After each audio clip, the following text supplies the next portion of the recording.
Speaking to the media at the MBB airport before departing for Delhi on Tuesday evening, MP and former Tripura Chief Minister Biplab Kumar Dev hailed the BJP's resounding success in the West Bengal Assembly election as a historic mandate against the misrule and corruption.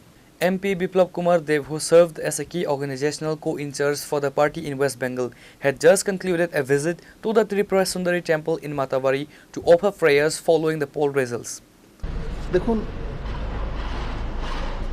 মানে কথার বিষয় না, বিষয়টা হচ্ছে যে পশ্চিমবঙ্গের জয়টা শুধু পার্টির জয় না, সেটা পশ্চিমবঙ্গের মানুষের অস্তিত্বের জয়। মানুষের অস্তিত্ব কাহিল ছিল রাজ্যটার মধ্যে, বলার অধিকার নেই, কাজ করার অধিকার নেই, মহিলাদের বেরোনোর অধিকার নেই, যুবাদের রোজগার করার অধিকার নেই। তো ওটা থেকে তিক্ত হয়ে গেছে পশ্চিমবঙ্গ। তো তার জন্য মাননীয় প্রধানমন্ত্রীজিকে আমি ধন্যবাদ জানাই যে ওনার মার্গদর্শন এবং ওনার পথ দেখানোর যে রাস্তা আছে সেই রাস্তা দিয়ে আমরা কাজ করেছি। আর পশ্চিমবঙ্গের মানুষ বেরিয়ে এসছে, 93% ভোট করেছে। ইলেকশন কমিশনকে ধন্যবাদ জানাই যে একটা পিসফুল ইলেকশন করানোর কারণে মানুষ এসে তার ভোটাধিকার প্রয়োগ করেছে। বিশেষ করে মহিলারা বড় মাত্রায় বেরিয়েছে। বাংলার শপথ নিয়ে দিল্লিতে বৈঠকে যোগ দিতে যাচ্ছেন, আলোচ্য বিষয় কি? দেখুন, শপথ নিয়ে যোগ দেওয়ার জন্য যাচ্ছি না আমি, শপথ তো কলকাতাতেই হবে।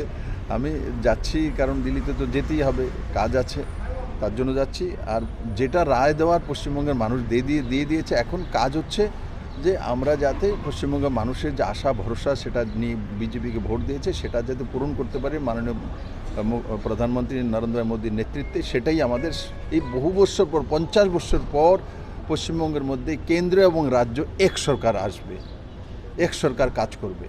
এটা পশ্চিমবঙ্গের মানুষের জন্য বড় বিষয় হবে, কারণ 50টা বছর যাবৎ শুধু কমিউনিস্টও কেন্দ্রের সঙ্গে লড়াই করে মানুষদেরকে নেগেটিভিটির মধ্যে নিয়ে গেছে। আর উনি তো কোনো কিছু বাকিই নেই, নেগেটিভিটি হার মেনে গেছে ওনার সামনে। মমতা ব্যানার্জি বলছিলেন যে লুট করা হয়েছে 100-র মতো আসন। ওনার দেখুন, যে যেমন তেমন ভাবে 93% ভোট করেছে, লুট করেছে। তো ওনার বিষয়ে গণকেছে, এখন এগুলো কথা বলে লাভ নেই। এখন ডেভেলপমেন্টের কথা বলো, পশ্চিমবঙ্গের মানুষের উন্নয়নের কথা বলো। জয়ের পর কি কোনো তৃণমূল নেতা বিজেপির সঙ্গে যোগাযোগ করছে? দেখো, আমি তো জানি না যোগাযোগ কে করছে না করছে। এত মানুষ 2/3 মেজরিটি দিয়েছে, আর যোগাযোগ করবেই কি এরা? এই বিশাল জয়ের পেছনে কোন রসায়ন কাজ করেছে বা আপনি সেখানে কি পদ্ধতি অবলম্বন? দেখুন, আমরা যে একটা রণকৌশলে কাজ করি, সংগঠনে একত্রিত হয়ে কাজ করি। আর সেটা মাননীয় গৃহমন্ত্রী অমিত ভাই সাহেব যে ডাইরেকশন আছে, আর মোদির যে আশীর্বাদ, দুইটা মিলে কাজ করি, সবাই একসঙ্গে কাজ করেছি। আর মানুষ আশীর্বাদ দিয়েছে, তার কারণে জয় হয়েছে। জয়টা মানুষের জয়। ত্রিপুরাতে টানা বামেদের ক্ষমতার অবসানে আপনার অন্যতম ভূমিকা ছিল বলে বলা হচ্ছে। কেরলে বাম শূন্য, গোটা দেশে সংসদীয় রাজনীতিতে বাম শূন্য। কী প্রতিক্রিয়া থাকবে আপনার?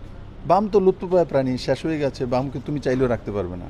ওদের যে ধারা, ওদের যে কি বলছে, তাদের যে নিয়ম কানুন, এগুলো এখন আর দুনিয়াতে চলে না। এখন এর যুগ চলে এসছে। ওরা বলবে ভাই কোদাল দিয়ে কাজ করে, এখন সবাই ডোজার নিয়ে কাজ করে। তো ওদের কথা তো চলবে না। এরা তো এখনও মানে লুপ্তপ্রায় হয়ে গেছে, পুরনো ধারায় কথা বলে, এগুলো চলে না রে ভাই। আজকাল দুনিয়া অনেক বেশি অ্যাডভান্স হয়ে গেছে। স্যার, শেষ প্রশ্ন, 18 আর 2026 কোন পরিবর্তনটা সবচেয়ে কষ্টের ছিল? প্রত্যেকটা পরিবর্তনই আলাদা একটা নিয়ম অনুসারে হয়, আলাদা একটা যুদ্ধ হয়। তো প্রত্যেকটার আলাদা আলাদা এক্সপিরিয়েন্স হয়।